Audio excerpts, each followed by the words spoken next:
Hey everybody, welcome to Enhancing the Customer Experience. My name is Chris Miller from Pacific Store Designs, and I've been doing this for quite some time, going on 40 years now, designing and building pet stores. And the Global Pet Expo has asked me to put on this session for you this afternoon, uh, virtual, of course, and hope everybody's safe at home and surviving this wonderful crisis that we're working our way through day by day. I welcome you and hope you learn a few things today. And I have a couple other sessions you might want to watch later on in the series.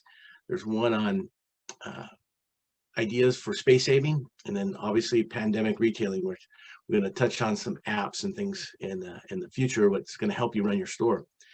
So getting started, a little background on myself. I've been designing stores for well over 40 years. I started in the warehouse industry. We designed warehouses, and the warehouses distributed to retail stores. And they said, "Hey, you did a great job on our warehouse. How about helping us out on our retail stores?" And we kept saying, "No, no, no." And the gentleman that mentored me, Ray Morganlander, he basically just specialized in designing retail stores, but didn't like it. And I thought it was kind of interesting. We got to deal with something other than boring pallet rack and straight rows. We get to deal with color, lighting, flooring, merchandising, and all the things that go together to make a retail establishment sell more merchandise. So I put together over I don't know, many different sessions that I've done in the pet industry and some other industries that I specialize in. And these are some of the combinations of those cool things that I've picked up and some tips that you can go back and implement tomorrow in your store. So let's get started right away with why should I change my store? People, obviously it's a lot of work, but the only given in retail is change. And once we know that when we change things, sales go up, that's a real great way to uh, build your business. Remodeling will make you money. Walmart remodels their stores every 30 months. They do a reset, they move things around, change some signage, and then they do a major remodel every 5 years. And the reason is it makes them money. The average increase in sales after remodel for all industries is about 17%, and that's put out by Bank of America. The stores that we do actually sell quite a bit more, but the reasons are um, we want to increase the foot traffic and the items per ticket sale and increase the sales and the increased conversion rate and differentiate yourself in the marketplace by creating and occupying space in people's minds. That's what we want to do. We want people to spend more time in the store. We want them to experience the store. We want them to come in and go, "Oh, wow," and tell people. That's where the word retail came from, to retell a story. So when you go out and you go shopping in other stores, what experience items that you like to do or see when you go shopping? What experiences that are positive when you go out and shop?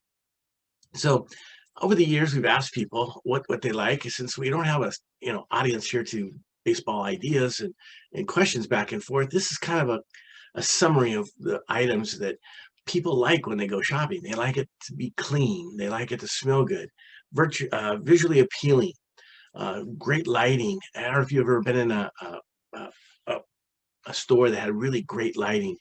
Uh, it's amazing how the lighting triggers the eye and it stimulates the eye and it spends more time. We're going to talk a little bit about lighting today. And obviously space to shop, a good selection of merchandise and knowledgeable staff. So those are integral parts of a store that's going to sell more merchandise and keep people in the store longer. So some of the experience items that are going to appeal to the experience are new products, finding solutions to your problems, make the store easy to shop with good prices, price points, a great, awesome customer service, over-the-top customer service, carry out curb service, and maybe there's something else that makes you special in your retail environment. But those are commonalities, and you need to go back with a fresh set of eyes in your store and look at these things and what can I do better? Shop the competition in your business and out of your industry. Shop other stores, find things you like, and maybe you can apply them to your store. We're going to talk about how to become retail ready. The word retail came from Latin derivative, re, to do again. Tale is the art of telling stories. retelling of a story. So if we can tell a story and make a better story than the competition, people will shop your store and tell other people about your store. It's been inbred into our society since the dark ages.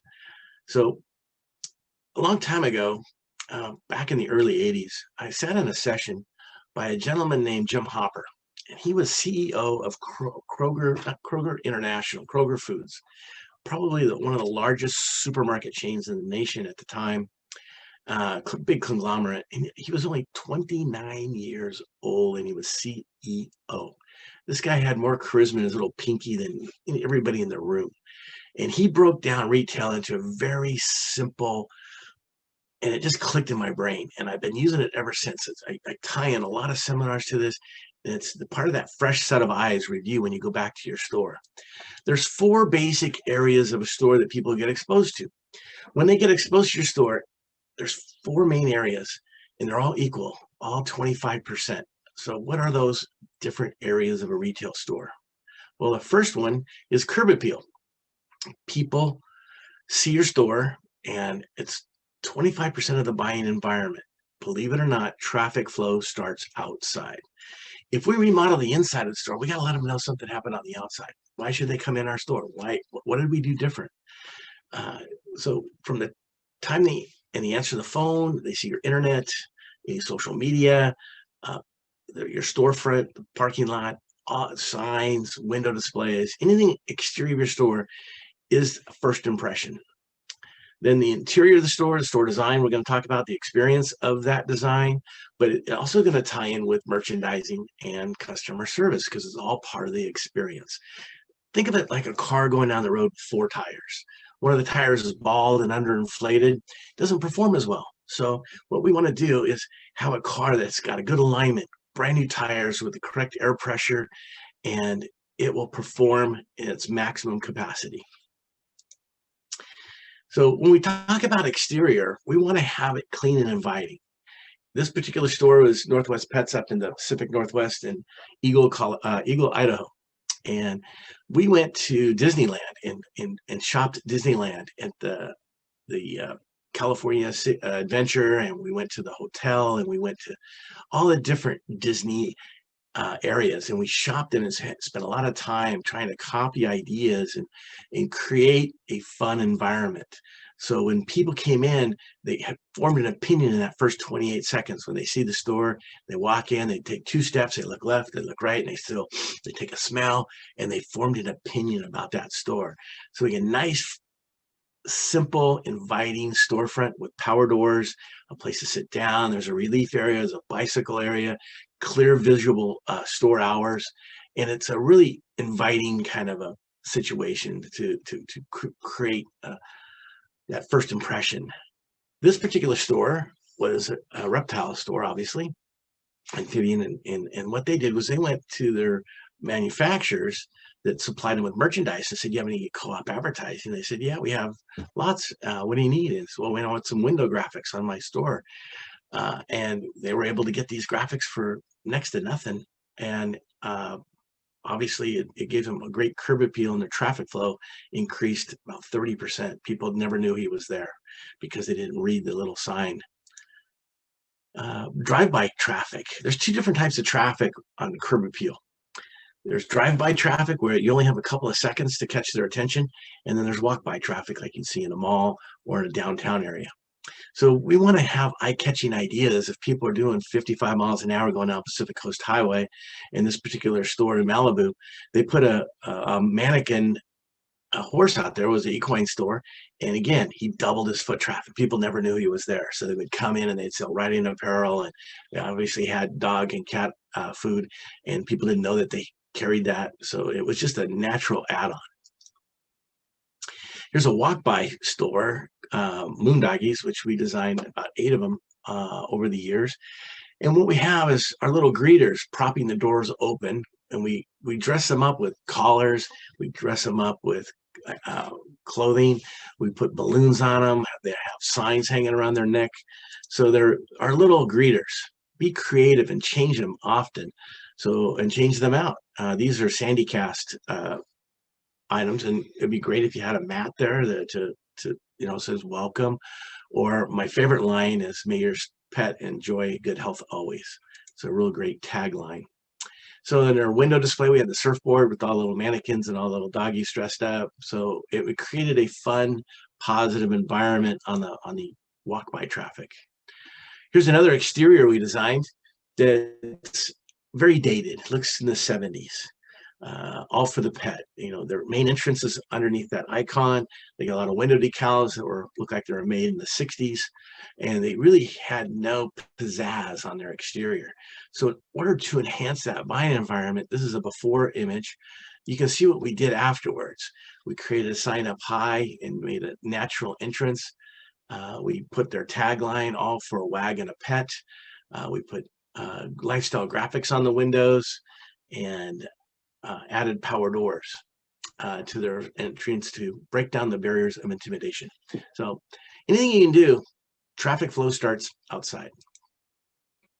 So a little recap on exterior design tips: making sure it's clean and inviting, prop the doors open, weather permitting.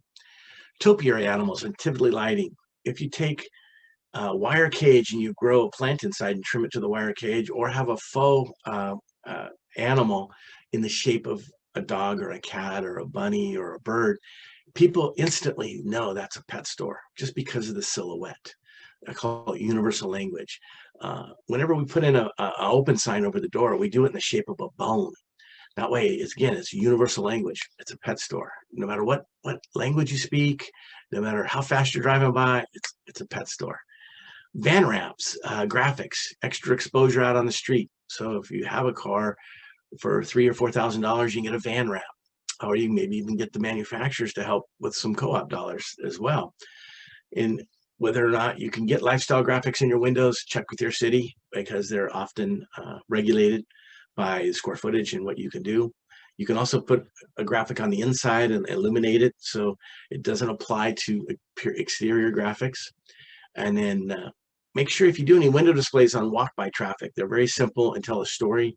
If you can do movement, balloons, fans, or robotics, great way to attract attention. They do make a glass called shot glass, SCHOTT glass, which is it's a very expensive glass, but it's zero reflection. You walk right into it if there wasn't a graphic on it. There's no reflection at all. So when you have all these storefronts with all the glare during the day, the shot glass, you can see straight in and see all the merchandise in the store. So, there's some great products out there to help your curb appeal. So if you remodel the inside, you need to know something on the outside. So don't underestimate the power of good curb appeal. So interior design, we could call this a theme store. This is Moondoggies, their flagship store in Orange. We did, believe it or not, we did this store about 20 years ago, and it stood hold its own in today's marketplace, without a doubt.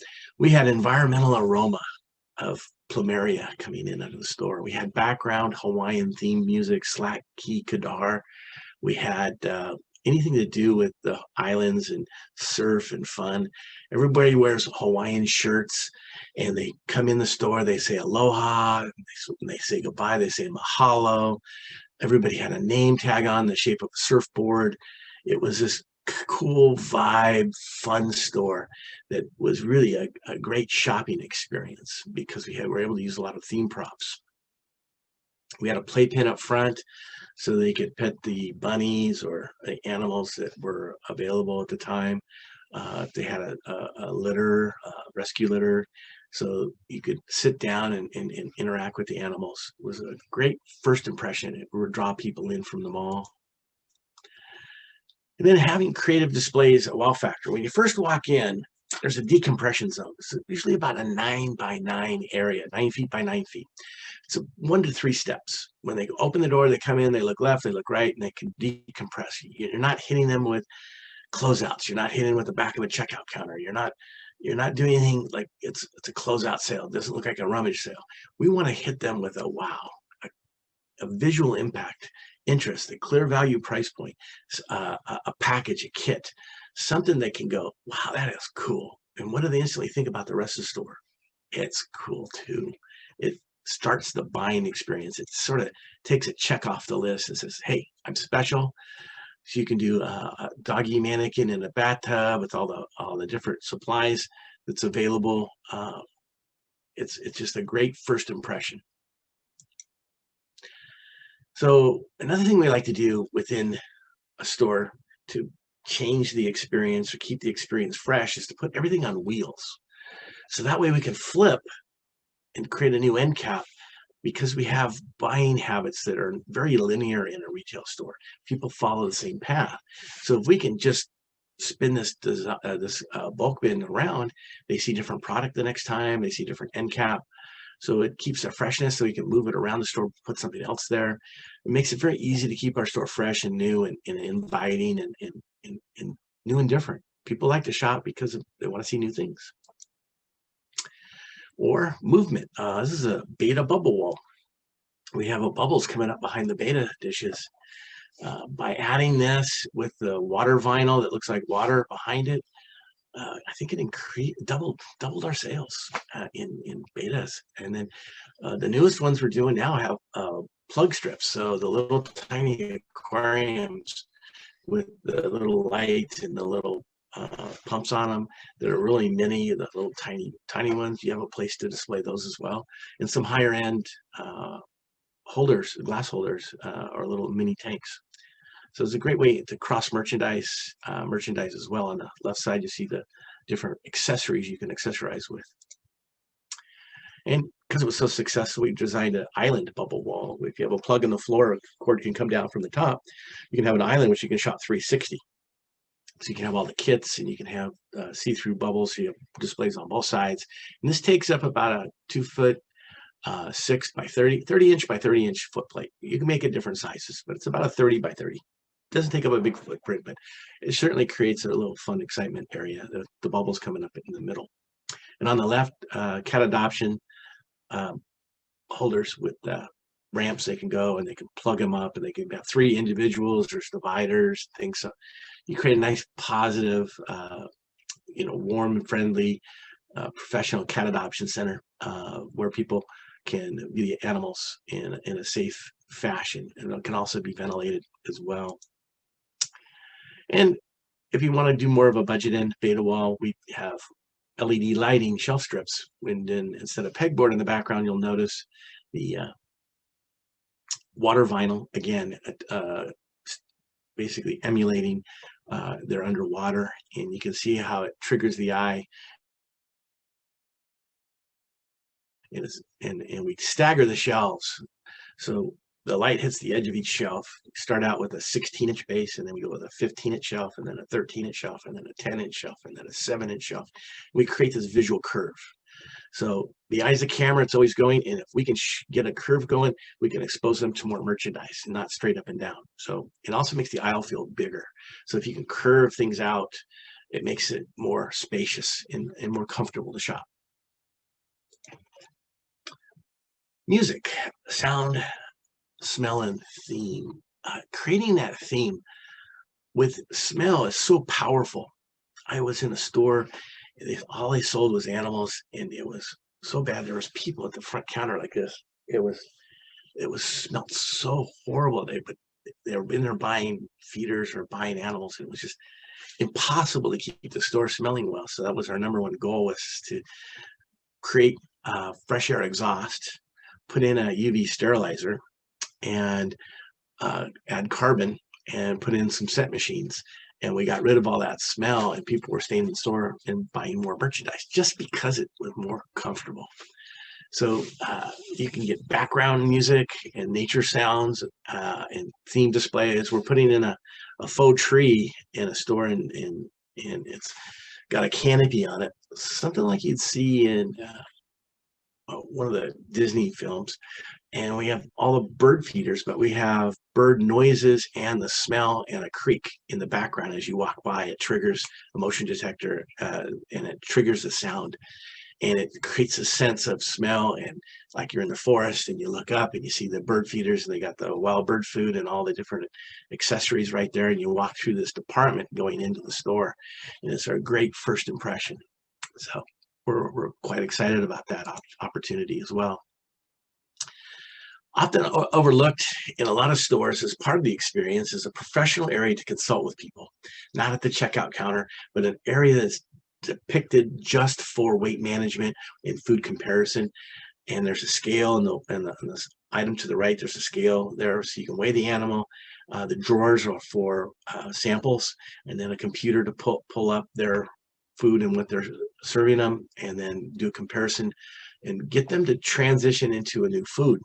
If we can get 2 customers a week to transform from one they're not buying at our store, or one that's a low margin to a protected brand that we get a little bit more margin on, how would you like to have your dog live longer, poop less, more firm, and be happier? And uh, who's going to say no to that? And by creating this new customer base, it's going to be happier. Your dogs are going to live longer. Uh, Transitioning people onto food is a great way to do it. And make sure you got your canned pumpkin available and a sheet of how to do it, because people forget and they don't have a positive experience. And then guess what? They don't shop your store anymore. So we want to get customers. The average customer that has a dog in your store is going to spend somewhere between $1,500 and $1,700 a year. So one customer is very valuable, and to pick up 2 a week, or somebody that maybe doesn't buy your Friskies, they buy Friskies at the supermarket, and they don't and then they buy premium food for the dog, finding out that 3/4 of the people that own a dog have a cat at home. So there's a huge market out there for gaining that cat and cat can and cat dry kibble business. This Barkery case is an end cap, and it's self-serve right at the checkout counter. But it's a way, so they're not taking a lot of time at the checkout counter. But it's got a mannequin on top, and it's professionally done with got lights above it and storage in the bottom with bag holders. So it's a professional way to show off your baked goods. Shelving systems are super important in doing the stores. One is for space-saving ideas, which is our session here on different ideas on how to create some space in your store, which I'll go into the next session. But we added side impulses here. We got extra lighting, cart bumpers to protect from the carts. And we went vertical because we ran out of space. The store was small, and the rents were high, and they needed the display space. So this is a 10-foot high end cap, which you don't see very often, but it's got capacity and it's presented well. Bone bars. You got to have some signature pieces in the store. Kind of an important thing to have some unique items, whether it's a bone bar or a beta wall or a focal point or a really cool end cap or some kind of display, a pond.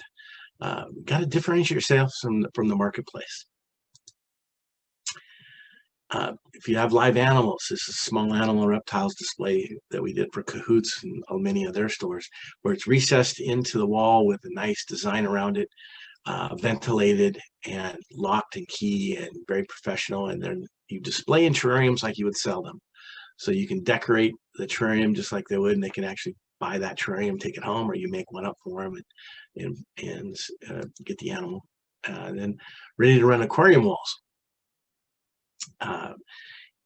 People want to be set up for success. And if you can have pre-bio media that's done in the back, and people can buy the whole kit because all the fish get along, it's been cycled, and they go home and enjoy it tomorrow, they're going to stay in the hobby.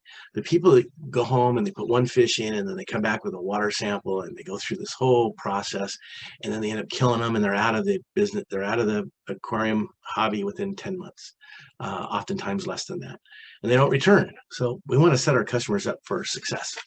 Excuse me. So I wish we had time and questions, but I will have an online booth, and you're welcome to call in and set up times. I'd love to hear any questions that you might have, something you need to understand. Please reach out. very accessible, and love to answer any of your questions or help you with your store. Sometimes even send in pictures and we can talk about your different problem areas. So this ready to run aquarium living wall is, you can do it out of reptiles, you can do it out of small animals, you can do it out of obviously aquariums, but it's an awesome way to create this mural with floating shells, and there's electrical in behind them, and it can do an awesome job of selling some extra merchandise. So in-store lighting, without light, we see nothing. And lighting is as important to an aquarium it is to a photographer as it is to a retail store. And we want to have layers of light, and we call it the 3 A's of lighting to start with. And the 3 A's basically are attraction, appraisal, and atmosphere. It creates the feel of the store. And within that, you can have warm lighting or cool lighting. And it basically does different things. And I'm sure you've seen nice restaurants that are nice warm lighting, and then you've seen really bright retail stores with really bright lights. And it creates a different feel. It triggers impulse sales. And they added a new layer of light. There used to be 3, now there's 4. So we got general lighting, which is our fluorescent hell that everybody lives in, or LED nowadays. Accent lighting, which is track lighting for spotting on end caps or feature displays or window displays or areas you want to create a hotspot. Again, the eye is a camera, it's always going. You create a hotspot, light triggers in and spends time, goes, relaxes, and then it moves on. And then task lighting is for specific tasks, such as inside of an aquarium. It could be inside a TV, LED, it could be a sign. It could be halo lighting, like you see this little halo light around the tops of some of the decor, crown molding and things like that underneath toe kicks. But task lighting is for specific tasks. It's lighting a showcase. It's for specific task.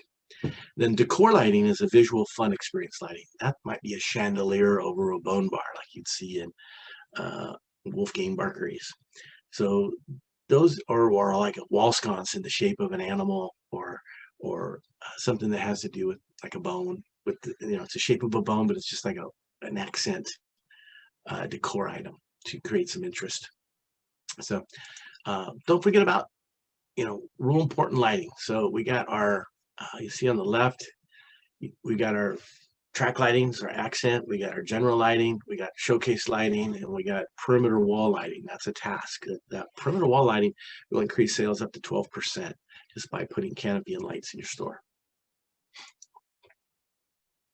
So rule number 1 is we want to respect your merchandise. That's super important.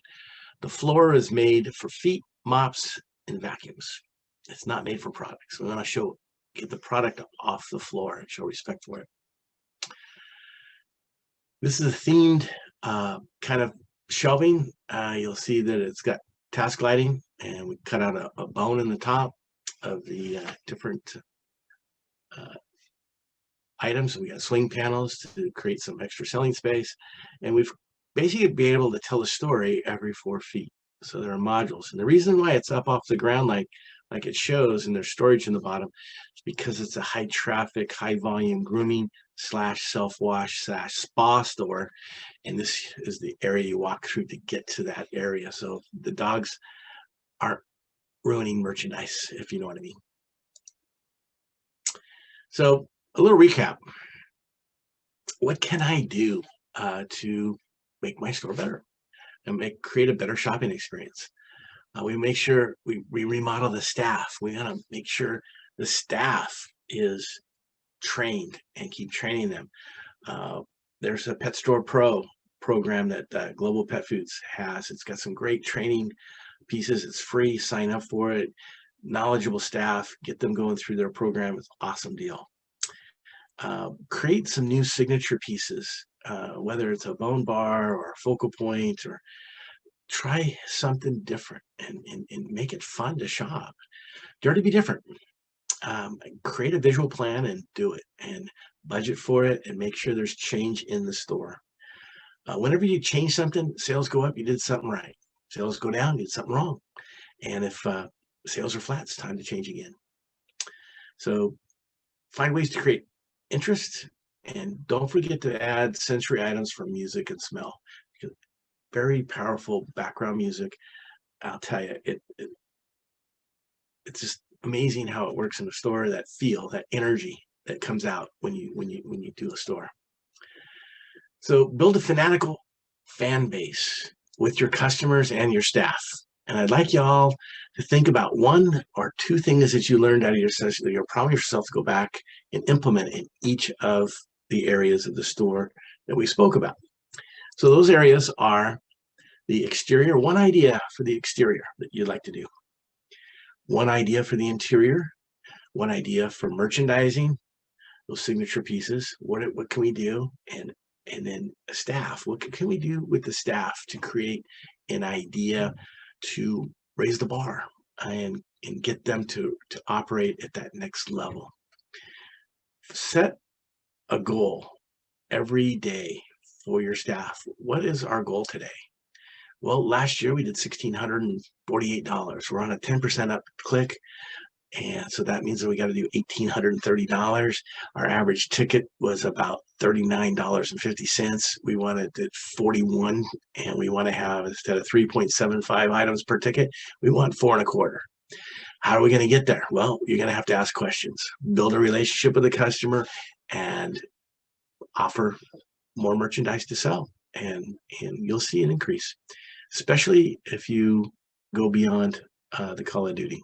So think about these four areas: outside, inside, merchandising, and employees. What can you do to your store that's going to make it better so you can raise that bar and create a better selling experience so people come back and tell other people about your store? So stop by our online booth and ask questions.